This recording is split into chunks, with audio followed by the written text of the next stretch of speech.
I'd like to also welcome Director Rasmussen for his first appearance before this committee as the Director of the National Counterterrorism Center. As well, I'd also thank the rest of the panel for testifying about the federal government's effort to identify and deter foreign fighters and the government's efforts to counter violent extremism.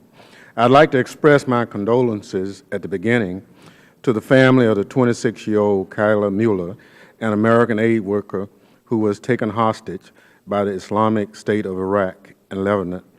U.S. officials have confirmed she was killed by the terrorist group. Mr. Chairman, Ms. Mueller's death and other recent terrorist attacks across the world over the past few months have magnified the nature of the evolving threat from the terrorist groups and state actors. The heinous actions by ISIL, including the beheading of a Japanese journalist and the terrorist group's burning of a Jordanian pilot, further illustrates the abhorrent nature of this terrorist group.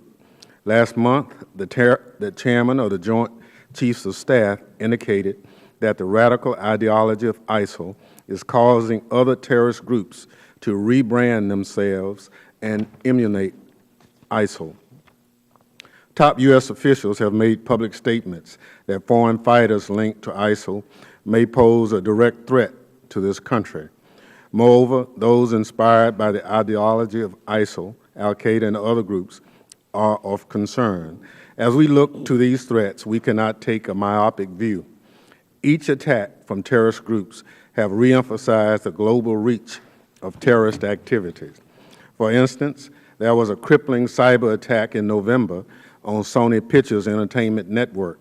In December, in Sydney, Australia, we witnessed a terrorist attack on a cafe where, at the end of a 16-hour standoff, 2 innocent people lay dead. Then in January in Paris, there was a series of execution-style murders of 12 members of Charlie Hebdo's creative team. Al-Qaeda in the Arabian Peninsula has taken credit for this attack. This serves as a reminder that the terrorist threats we face are evolving quickly. This committee's responsibility is to hold hearings and receive classified information that lets us know the nature of the threats and how the federal government is dealing with the threat. In spite of this, Mr. Chairman, the Republican majority continues to play political games with funding the Department of Homeland Security. Mr. Chairman, I too feel that it is meaningless to have a strategy if the ends are not paired with the means to achieve them. It is my hope that you will make the point to your colleagues and leadership who are holding the funding for key agency and the federal government that Americans look to detect, deter, and respond to terrorist hostages. Unfortunately, the Department of Homeland Security is operating under the threat of a shutdown and is only funded by a continuing resolution for the next 17 days. It is important that my Republican colleagues act responsibly, stop playing politics, and pass a clean DHS funding bill. Without a fully funded Department of Homeland Security, some of our key methods of identifying terrorists and preventing terrorist travel will be at risk. Are we really ready to stand before the American people, those who trust and value that we recognize their needs, and declare for the sake of partisanship we're going to make our nation more vulnerable by not funding DHS? Mr. Chairman, I hope not.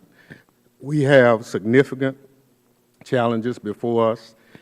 You've outlined in your testimony those challenges. But if we don't have a fully funded department, one that can't operate on continuing resolution, we put this country, its people, at risk. And so whatever it takes for us to deal with this threat, first of all, we have a department that has the resources to address the threat. So I look forward to the testimony of our witnesses, but I also look forward to an effort where we can get the Department of Homeland Security treated like every other department of government, having a budget that carries us till the end of the fiscal year. With that, I yield back.